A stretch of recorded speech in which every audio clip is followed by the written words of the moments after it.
You must be Lee Miller. It's a war zone, Colonel. Just Lee is fine. Just Lee. We don't send women to combat.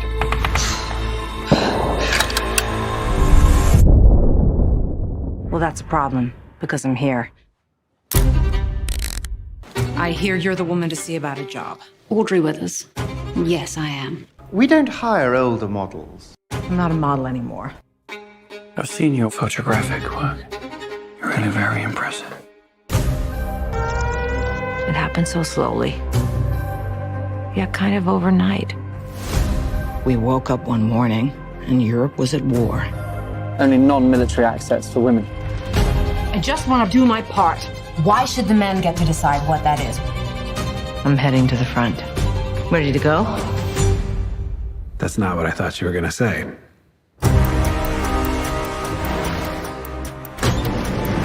Thousands and thousands of missing people. It was not something I'd heard about or imagined. It was real.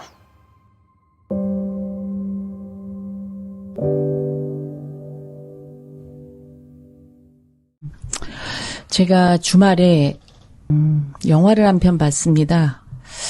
저는 영화 중에서도 특히 실화를 바탕으로 한 영화를 굉장히 좋아하는데 주옥 같은 영화를 건졌습니다. 지를 든 여자 리 밀러 이야기라는 영화입니다. 리 밀러라는 작가는 2차 세계대전 당시에 위대한 종군 기자 중에 한 명이었다라고 그렇게 칭송을 받는 사진 기자였습니다. 지금은 돌아가셨습니다. 그 리 밀러가 죽고 나서 그의 아들 안토니가 엄마가 살았던 집 다락방에 올라가서 미공개된 2차 세계대전 당시의 사진들을 보면서 엄마의 기록들을 따라갔고 엄마가 적어놓은 메모들을 따라갔고 그런 걸 바탕으로 시나리오 작업이 된 듯합니다. 영화의 시작은 젊은 남자 기자와 늙은 리 밀러, 대충 80대 정도 돼 보이는 리 밀러가 인터뷰하는 장면으로 영화는 시작이 됩니다. 영화 초반의 이야기는 안토니가 이 발표하지 않은 미공개 사진들에 대한 이야기를 해달라고 이야기하죠. 리 밀러가 기브 앤 테이크, 내가 주면 뭘 줄 건지 묻습니다.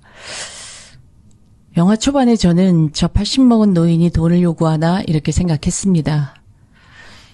영화는 빽빽하게 장면마다 담배 연기가 자욱하고 인터뷰하는 장면에서도 담배 연기와 위스키가 항상 화면에 담깁니다. 리 밀러의 인생이 처음엔 이해가 잘 되지 않았습니다. 젊어선 전 나의 사진을 찍을 정도의 유명한 모델이었고 그가 세계대전이 터지고 나서 카메라를 들고 전쟁터를 뛰어나갔고 전쟁터에서 주로 전쟁에서 희생당한 여자들의 사진을 찍었고 너무나 인상 깊은 건 독일이 항복했을 때 나치 독일이 점령했었던 독일 지역의 어느 호텔에 묵었다는 그 호텔방에 리 밀러와 친구 사진작가가 들어가서 히틀러 사진을 욕조에 걸어놓고 리 밀러가 옷을 다 벗고 들어가서 때타올인지 하는 것들을 손에 들고 찍은 사진이요. 저 사람은 무슨 생각으로 저럴까 이러면서 영화를 계속 봤습니다. 근데 실제로 그 사진이 존재하더라고요. 그 사진을 찍고 리 밀러가 나와서 동료 기자를 붙들고 오열하는 장면에서도 전 이해하지 못했습니다. 그 사진들을 전쟁이 끝나고 잡지에 실어달라고 했을 때 편집장이 자꾸 위에서 이게 허가가 나잖아 실을 수 없다. 너무 미안하다라는 이야기를 듣고 리 밀러가 오열하죠. 독일군에게 성폭 유린당한 이 여자들의 사진을 찍어주지 않으면 실어주지 않으면 누가 실어주냐고 오열하면서 리 밀러가 얘기합니다. 7살 때였어. 엄마는 많이 편찮으셨어. 먼 지인의 친척 집에 맡겨졌어. 그 지인 집에 친척 오빠라는 사람이 묵었어. 어느 날 지인 가족들이 외출을 했어. 친척 오빠라는 사람이 나를 돌봐야 되는 상황이었지. 그 친척 오빠가 나를 2층 침실로 데리고 갔어. 그리고 누워. 이렇게 얘기했어. 여기서 장면이 끝나고 리 밀러는 오열합니다. 그리고 다음 장면이 이렇게 나오죠. 엄마는 내게 말하지 말라고 했어. 아무 소리도 하지 말라고 했어. 우리 엄마는 너무나 수치스러워했거든. 이게 영화의 한 장면입니다. 제가 영화를 3번 정도 봐서 대사를 다 외웁니다. 그렇게 7살 때 성폭행 당했던 리 밀러가 엄마에게 외면당하고 그가 왜 20대 때 내리될 수밖에 없었는지가 설명이 되기 시작했습니다. 영화는 종반부에 가기 시작하면서. 훗날 리 밀러가 프랑스 파리 영국을 오가면서 남편과의 사이에서 아들을 낳고 그 아들이 안토니였다는 걸 영화 후반부에 밝힙니다. 제가 드리고 싶은 말씀은 이제부터입니다. 리 밀러가 인터뷰 중에 안토니에게 묻죠. 그래서 어머니는 어떤 분이셨니? 이렇게 물어요. 그때 안토니가 이렇게 얘기합니다. 이게 핵심입니다. 저는 모든 게 내 문제인 줄 알았어요. 저는 다 내 문제인 줄 알았습니다. 그런데 나중에 알았습니다. 이게 엄마 문제였다는 걸. 이렇게 대사가 끝납니다. 그때 리 밀러가 이렇게 얘기하죠. That's disappointed. 실망스럽군. 그리고 영화는 장면이 바뀝니다. 리 밀러가 조그만 나무 상자를 안토니에게 건네주고 영화가 장면이 바뀌었는데 안토니가 햇살 가득한 베란다에서 그 박스를 열죠. 그리고 뒤돌아봅니다. 리 밀러가 인터뷰했던 자리에 의자는 비워져 있습니다. 결국 리 밀러와 생전에 인터뷰한 게 아니라는 게 영화에서 밝혀집니다. 그리고 안토니가 오열하죠. 그 박스 안에는 안토니가 처음 머리를 밀었을 때의 머리카락, 안토니가 처음 그림을 그렸을 때의 그림, 안토니의 일기, 리 밀러의 기록들이 나옵니다. 그때 안토니는 압니다. 우리 엄마가 나를 정말로 사랑했다는 걸. 제가 이 영화를 보고 가슴이 먹먹해지고 많이 울었고 그 다음 날도 영화를 또 봤습니다. 그 다음 날도 또 봤습니다. 제가 이거 영화를 왜 이렇게 열렬하게 봤을까요? 제 사무실에 오는 아이들이 제가 지금 청소년 코칭을 본격적으로 시작하고 이런 마음이기 때문입니다. 제가 몇몇 케이스들이 벌써 불과 얼마 되지도 않았는데 지금 예약이 돼서 12월을 기다리고 계시는 분들도 있고 지금 스타트한 케이스가 있습니다. 고객 정보이기 때문에 자세하게 말씀드릴 수는 없습니다. 제가 이 친구가 몇 학년인지도 밝히지 않겠습니다. 제가 줌 코칭으로 이 친구를 만났을 때 저하고 이야기하던 중에 이 친구가 저에게 한 말, 이게 또한 핵심입니다. 저는 이 모든 게 다 제 잘못 같아요. 제가 학교를 못 가고 있는 것도 제 잘못 같고요. 그냥 제가 잘못된 인간이라서 이런 것 같습니다. 그냥 끊임없이 자기 자책에 빠져듭니다. 이렇게 얘기한 남학생이 있었습니다. 그래서 너는 이렇게 힘들기 전에 어떤 아이였니? 라고 얘기했더니 친구가 저한테 한 말은 한 번도 부모님 말씀을 어겨본 적이 없습니다. 그리고 우리 부모님은 저에게 하지 말아야 된다는 말이 너무 많았던 분들입니다.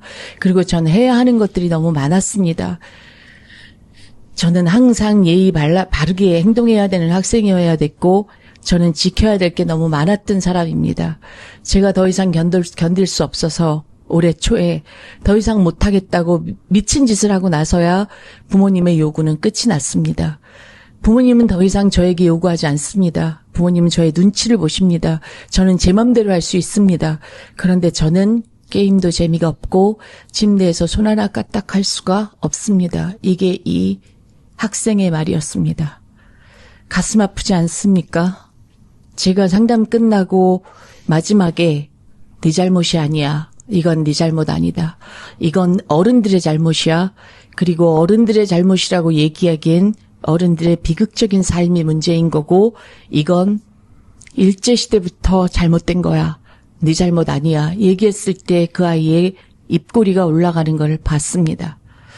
제가 그때 굉장히 아파서 그 상담을 마지막으로 지난주에 목요일부터 오늘 현재 화요일까지 일을 안 하고 있는 상태입니다. 그날도 상담을 할 수 있는 컨디션은 아니었죠. 근데 이 친구가 저한테 그랬습니다. 마지막에. 우리 잘하세요. 아프신데 상담해 주셔서 감사합니다. 저는 줌을 끄고 많이 울었습니다. 이렇게 예의 바른 아이가, 이렇게 사람 사는 도리가 뭔지라는 아이가 다 아는데 이 아이는 이렇게 많이 자기 스스로를 원망하고 비난하면서 살고 있구나. 이게 결국 부모의 탓인데, 이게 결국 어른들의 잘못인데 이 아이는 이러고 있구나. 나 이 아이를 위해서 뭐든 해야 되겠다 이렇게 결심한 게 지난 수요일 저녁이었습니다. 제 사무실에 오는 아이들 대다수가 다 이렇게 자기 자책합니다. 결국은 모든 거의 잘못이 내 잘못이라고 얘기합니다. 그럼 이게 이 아이들 잘못입니까? 너 그렇게 생각하지 마. 이건 네 잘못 아니야. 내가 이렇게 얘기해 준다고 이 아이의 마음이 어느 날 갑자기 내 잘못 아니네. 이거는 다 엄마 아빠 잘못이네. 이렇게 될 거라고 생각하십니까? 그렇게 인간의 신념이라는 것이, 인간의 생각이라고 하는 것이 어느 날 갑자기 후딱 바뀔 수 있는 겁니까? 아마 이 상담은 10회, 12회기만 해도 안 끝날지도 모르겠습니다. 저는 예측할 수 없습니다. 그냥 최선을 다하겠다는 마음뿐입니다. 우리는 부모한테 외면받은 자식들입니다. 그게 어떤 경우라고 해도 리 밀러의 이야기처럼 성폭행이 아니라고 할지라도 그 어떤 상처 앞에서도 부모 앞에 나 이렇게 상처받았어라고 얘기할 수 없었던 세대를 살았던 우리들입니다. 이랬던 우리들이 온갖 감정을 마음 안에다 넣고 자식을 투사해서 보지 않았다고 감히 얘기할 수 있는 어른들이 몇 있습니까? 생각해 보십시오. 나는 내 아이의 아픔 앞에 정말 외면하지 않았는가? 결국 내 아이가 미친 짓 하면서 담배 피고 술 먹고 바깥으로 뛰쳐나가고 소리 지르고 일탈하고 무기력에 빠져서 심각한 우울에 자해하고 자살색 됐을 때에야 신념이고 뭐고 다 필요 없다. 내 아이 구해야 되겠다. 나 어떡하지? 이러면서 완전히 무너져 내리신 건 아니십니까? 그럼 나는 지금 내 아이 편이십니까? 이 상담을 밀어 넣으면서도 끝끝내 이 상담을 통해 내 아이가 어떻게든 조금은 나아졌으면 좋겠고 학교를 갔으면 좋겠고 공부할 의지가 생겼으면 좋겠고 이런 생각을 하고 계십니까? 내 아이가 십니까? 불행했던 우리 탓입니다. 아무도 우리를 돌보지 않았던 우리 탓입니다. 그런데 왜 이 아이들을 여기다 밀어 넣으시면서 내 아이 바꿔주세요 이런 얘기를 하시죠? 왜?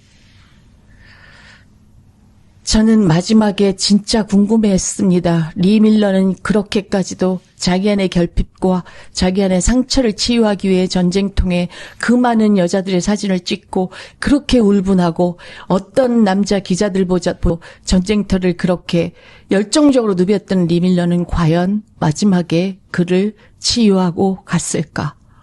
그러지 못했다면 너무나 안타까운 일이다. 그가 역사의 족적을 남기고 그렇게 위대한 사진작가라고 칭송을 받는다 할지라도 그의 영혼이 안식에 들었을까? 그런 의문이 들었습니다. 그냥 어머님들의 인생을 돌아보십시오. 그리고 그 인생 가운데 내 아이가 있었던 그 10몇 년 동안 난 정말 아이 엄마로서 행복했는가? 난 이 아이 편이었던 적이 있는가? 나는 리 밀러의 엄마처럼 내 아이를 외면한 적은 없었던가? 엄마 너무 아파. 너무 아파서 학원 못 가겠어 할 때 그래 많이 아프니 어디가 아파? 어디 엄마가 손 좀 얹어보자. 배 아파? 엄마 손은 약손 해보셨습니까? 병원 갔다 학원 가. 하루에 얼만 줄 알아? 이런 엄마는 아니셨습니까? 이래도 아이들 문제입니까?